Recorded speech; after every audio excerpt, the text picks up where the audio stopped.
Now that cherry season's here, I'm going to show you how to make this beautiful rustic Italian cherry crostata with an almond frangipane filling.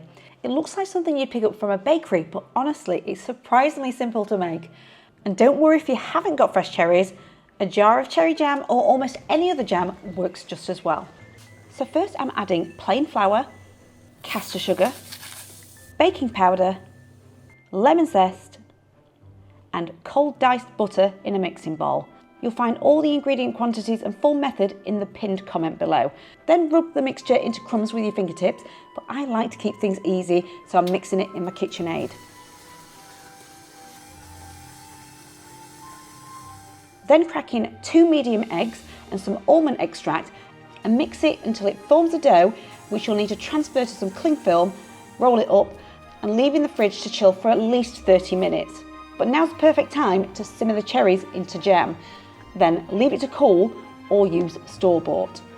Right, I've buttered a 28cm loose bottom tart tin, or just use something similar, and reserved a quarter of the dough for the top. Now I'm rolling out the rest to place into the tin.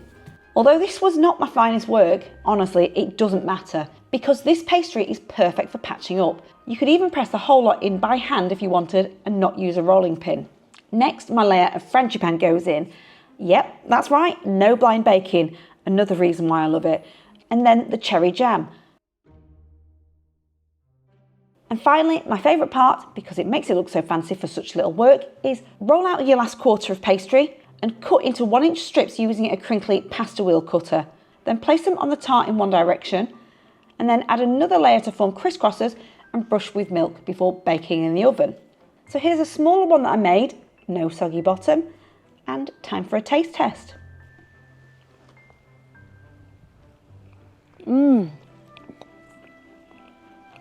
Still nice and jammy. Definitely taste the almonds. It's so nice. Definitely need a cup of tea though. It's so good that even the dog can't resist it. And if you'd like to make it yourself, you'll find the full recipe in the pinned comment below.